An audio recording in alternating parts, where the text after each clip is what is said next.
আমাদের মধ্যে এমন অনেকেই রয়েছেন যা দীর্ঘ সময় ধরে অনলাইন থেকে টাকা ইনকামের চেষ্টা করছেন, বিভিন্ন সাইট বা অ্যাপসে রেজিস্ট্রেশন করেছেন, দীর্ঘ সময় ব্যয় করেছেন, পাশাপাশি আপনি অনেক টাকাও ডিপোজিট করেছেন, কিন্তু দেখা গেল যে 2 মাস 4 মাস বা 6 মাস কাজ করার পর সেই অ্যাপস থেকে আপনি কোনো টাকাই ইনকাম করতে পারেন নাই, বরং আপনি যে টাকাটুকু ইনভেস্ট করেছিলেন বা ডিপোজিট করেছিলেন সেই টাকাটুকু কিন্তু আপনি আনতে পারেননি।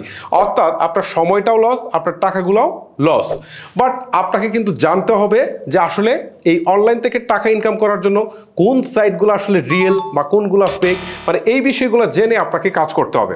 আর যদি এটা জেনে আপনি কাজ করতে পারেন তাহলে কিন্তু আপনি এক সময় না এক সময় আপনি অনলাইন থেকে টাকা ইনকাম করতে পারবেন। সো আজকের এই ভিডিওতে মেইনলি আপনাদের সাথে আলোচনা করব যে আসলে অনলাইন আর্নিংয়ের কোন সাইটগুলো ফেক বা কোনগুলো রিয়েল, কোনগুলো থেকে আপনি টাকা ইনকাম করতে পারবেন। চলুন আর কথা না বাড়ি মূল প্রসেসে আগাই। তার আগে বলছি, এরকম প্রয়োজনীয় ভিডিওগুলো রেগুলার পেতে চাইলে অবশ্যই আমাদের চ্যানেলটিকে সাবস্ক্রাইব করে রাখবেন, আর এই ভিডিওতে মাস্ট বি একটা লাইক করে যাবেন, কারণ আপনাদের একটা লাইক আমাদের পরবর্তী কাজে অনুপ্রেরণা যোগায়। আপনি ফ্রিল্যান্সিংয়ের যে সাইটটি নিয়ে কাজ করতে যাচ্ছেন বা অ্যাপসটি নিয়ে কাজ করতে যাচ্ছেন, সেটাকে যদি আপনি যাচাই করতে যান, ধরেন আমি অ্যাপস থেকেই বোঝাই, অ্যাপসে যদি যাচাই করতে যান তাহলে আপনি গুগল প্লে স্টোরে চলে যাবেন, প্লে স্টোরে আসার পর সেই অ্যাপসের নামটুকু লিখবেন, ঠিক আছে? ধরেন আমি একটা অ্যাপসের নাম লিখি, সেটা হচ্ছে আপওয়ার্ক। আপওয়ার্ক লিখে আমি সার্চ করি, দেখেন আপওয়ার্ক সাইটটুকু চলে আসছে। এইখানে যে আসার পর আপনি একটু স্ক্রল করে নিচের দিকে আসবেন, এইখানে দেখতে পাচ্ছেন রেটিং দেখাচ্ছে কত 5-এর মধ্যে, এখানে হচ্ছে 4.7, তার মানে এটা রেটিংটা খুবই ভালো, ঠিক আছে? তারপর এখানে এই যে কমেন্টগুলো আছে, এই কমেন্টগুলো আপনারা পড়ে দেখবেন, যে এই কমেন্ট বা রিভিউ যেগুলো আছে এগুলো পড়ে দেখবেন যে আসলে মানুষজন যে এটা ইউজ করছে তারা আসলে কি বলে, যে এটা থেকে টাকা ইনকাম করা যায় কিনা। যদি এখানে দেখেন পজিটিভ কমেন্ট আছে, অনেক কমেন্ট আবার এরকম থাকে যে তারা নিজেরাই আসলে কমেন্টগুলো করে, মানে যারা অ্যাপসটা তৈরি করেছে তারা নিজেরাই করে। এই জন্যে আপনি অন্তত 50 থেকে 100টা কমেন্ট পড়বেন, কারণ আপনি অ্যাপসে টাকা ইনকামের জন্য যে সময় ইউজ করবেন তার চেয়ে কম সময়ে আপনি কমেন্টগুলো পড়ে আপনি আগে দেখবেন যে আসলেই লোকজন বলছে কিনা যে টাকা ইনকাম করা যায়। যদি লোকজন বলে যে ভালো টাকা ইনকাম করা যায়, তাহলে আপনি এটাকে ইনস্টল করে এটা নিয়ে কাজ করতে পারেন, ঠিক আছে? আর যদি দেখেন যে না এখানে ব্যাড কমেন্ট আছে, তাহলে বাদ দেন, এখানে কাজ করতে হবে না। আর এই ক্ষেত্রে যদি আপনার ওয়েবসাইট হয় তাহলে সেটাও কিন্তু আপনি যাচাই করতে পারবেন।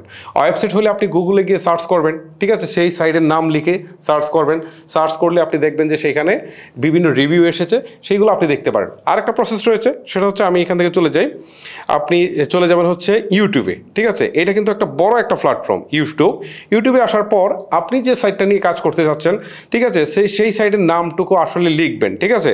ধরেন এখানে আমি আপওয়ার্ক লিখে, ঠিক আছে, আপওয়ার্ক লিখে আমি সার্চ করলাম। এখন দেখেন আপওয়ার্ক সম্পর্কিত এখানে প্রচুর পরিমাণে ভিডিও চলে আসছে।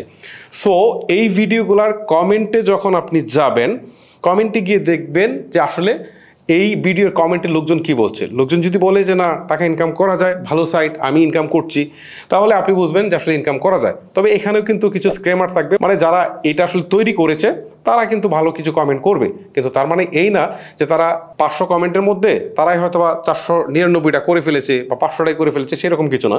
দেখা গেল যে তারা হয়তো বা কিছু কমেন্ট নিজেরা করবে, 5টা 10টা করবে, কিন্তু বাকিগুলা রিয়েল কমেন্ট থাকবে। সো সেইখান থেকে কিন্তু আপনি একটা আইডিয়া নিতে পারেন, নিয়ে আপনি দেখবেন যে এক্স্যাক্টলি আসলে মানুষজন কি বলছে, ঠিক আছে? কমেন্টটা কীভাবে দেখবেন, ধরেন এই ভিডিওটা আমি প্লে করে দেখাই আপনাকে, ঠিক আছে?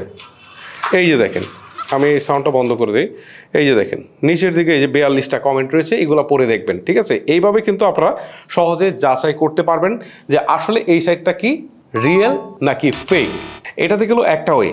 আরেকটা ওয়েতে কিন্তু আপনারা ওয়েবসাইটগুলো চেক করতে পারেন, ঠিক আছে? এটাও একটা জাস্ট ট্রিক্স বলতে পারেন। শুরুতেই আপনারা চলে যাবেন হচ্ছে যে কোনো একটা ব্রাউজারে আসার পর এখানে আপনি সার্চ বারে গিয়ে আপনি লিখবেন ডোমেন, তারপর হচ্ছে এক্সপায়ার চেকার। লেখার পর আপনার সামনে প্রথমে যে ওয়েবসাইটটুকু চলে আসবে, জাস্ট এটাতে ক্লিক করে প্রবেশ করবেন। প্রবেশ করার পর আপনি যে সাইটটাতে কাজ করতে চাচ্ছেন এই সাইটের ডোমেনের লিঙ্কটা বা ওয়েবসাইটের লিঙ্কটা এখানে আপনি দিয়ে দিবেন। ধরেন আমি আপনাদেরকে একটা সাইট দিয়ে আগে দেখাই, ধরেন এটা হচ্ছে workupjob.com। এই সাইটে গিয়ে আমি আপনাদেরকে একটু দেখাই যে আসলে কি কি ইনফরমেশন দিয়ে আমরা বুঝতে পারবো যে এটা আসলে রিয়েল নাকি ফেক, নাকি এটা থাকবে নাকি চলে যাবে, ঠিক আছে? এটা 100% আসলে অথেন্টিক কিছু না, জাস্ট আমরা একটা অনুমান করতে পারবো যে আসলে এটার সাহিত্যটা কতখানি হতে পারে। দেখেন তারা আসলে যাত্রা শুরু করেছে কবে, তাদের ওয়েবসাইটটা তারা ক্রিয়েট করেছে 2020 সালে, ঠিক আছে? আর তাদের এক্সপায়ার ডেট ডোমেনের সেটা হচ্ছে 2030 সালে। এখান থেকে আমরা মোটামুটি একটা আইডিয়া করতে পারি যে তারা 2020-এ যাত্রা শুরু করেছে, এখন 24 চলে আসছে, ঠিক আছে? প্রায় 3-4 বছরের মতো তারা অলরেডি কাজ করে ফেলেছে মার্কেটে, ঠিক আছে? কিছু একটা আমরা আইডিয়া করতে পারি, ঠিক আছে? আছে? তো এটা পারফেক্ট কিছু না। তারপরে আমি আরেকটা সাইডে আপনাদেরকে একটু দেখাই, ধরেন ফ্রিল্যান্সার সাইটটাকে দেখাই। দেখেন আমি freelancer.com সাইটটিতে গেলাম। সাইটটিতে আসার পর এখানে দেখি যে আসলে এই সাইটটির কী অবস্থা। এই সাইটটি কিন্তু 1998 সনে তাদের যাত্রা শুরু করেছে। সো বুঝতেই পারছেন একটা দীর্ঘ জার্নি বলতে পারেন, ফ্রিল্যান্সিংয়ের শুরুর দিক থেকেই তারা এখানে ছিল। সো এটাকে আপনি ট্রাস্ট রাখতে পারেন। সো এইভাবে আপনি আসলে চেক করবেন যে তারা কত সালে যাত্রা শুরু করেছে, মানে এইখান থেকে আপনি একটা ভালো একটা আইডিয়া পাবেন বলতে পারেন। সো এইভাবে আপনারা ইজিলি চেক করে আসলে দেখতে পারেন যে সাইটটা আসলে কতখানি বিশ্বস্ত, দেন আপনারা কাজ করতে পারেন। তবে আমি আপনাদেরকে কিছু জিনিস একটু নিষেধ করে দেই যে কোন সাইটগুলোতে আপনারা বেসিক্যালি কাজ করবেন না।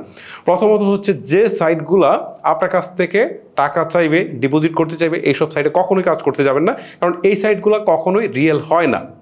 আরেকটা সাইট হচ্ছে অ্যাড দেখে ইনকাম করা বা অ্যাপস ইনস্টল করে ইনকাম করা বা গেম খেলে ইনকাম করা বা এই ধরনের সহজ কাজ যেগুলো রয়েছে, আপনি এই সাইটগুলোতে কখনোই কাজ করতে যাবেন না। মূল প্রবলেমটা হচ্ছে কি, এখানে দেখা গেল যে আপনি সারাদিনে হয়তো বা 100 টাকা ইনকাম করেছেন, বাট আপনার ইলেকট্রিসিটি বিল আছে, আপনার ইন্টারনেট বিল আছে, আপনি যে টাইমটা ইনভেস্ট করছেন সেটার একটা ভ্যালু আছে। সো সব মিলিয়ে যদি আপনি সারাদিনে 100 টাকা বা 200 টাকা ইনকাম করেন, তাহলে সেটা কিন্তু আপনার জন্য লস। আপনাকে এমন সাইট বা এমন অ্যাপসে কাজ করতে হবে যেখান থেকে আপনার প্রতিদিন অন্তত 4 থেকে 500 বা 600 টাকা পর্যন্ত ইনকাম হয়, সেই সব সাইটে কাজ করতে হবে। আর নিচে আসলে আপনার কাজ করার কোনো দরকার নেই। আর ডিপোজিটের যদি প্রশ্ন আসে, এইসব সাইটে কখনোই কাজ করবেন না। ধরেন অলরেডি যে বড় বড় সাইটগুলো রয়েছে যেমন আপওয়ার্ক, ফ্রিল্যান্সার, গুরু, এই সাইটগুলোতে বা হচ্ছে ফাইবার, এই সাইটগুলোতে মূলত কখনোই কিন্তু আপনাকে টাকা ডিপোজিট করতে হয় না। আপনি ফ্রিতে অ্যাকাউন্ট ক্রিয়েট করে আপনি কাজ করার সুযোগ পাচ্ছেন। আর যারা হচ্ছে টাকা নেওয়ার ধান্দা থাকে, এই সাইটগুলো কখনোই আসলে স্থায়ী হয় না। আপনাকে অবশ্যই এই জিনিসটা মাথায় রাখতে হবে, আপনি সারাদিনে যে টাইমটা দিচ্ছেন সেই অনুযায়ী আসলে ফিডব্যাক কতখানি পাচ্ছেন। আপনি যে অনলাইন থেকে টাকা ইনকাম করার ধান্দায় একদম মানে এখানে মজে গিয়েছেন, বিষয়টা সেরকম কিছু নয়। আপনি যে টাইমটা এখানে স্পেন্ড করছেন সেটারও কিন্তু একটা ভ্যালু আছে। সো সেই হিসাব করে কিন্তু আপনাকে আগাতে হবে। ওকে, আমি যে ক্রাইটেরিয়াগুলোর কথা বললাম সেগুলো যদি আপনি মেনে চলতে পারেন, তাহলে অবশ্যই আপনি কোনো সাইডে কাজ করে প্রতারিত হবেন না। যাই হোক গাইস, ভিডিওটি আজকের মতো এখানে শেষ করব। ভিডিওটি আপনার কাছে ভালো লেগে থাকলে অবশ্যই একটি লাইক করবেন। আজকের মতো আমি হিমেল এখানে বিদায় নিচ্ছি। আল্লাহ হাফেজ।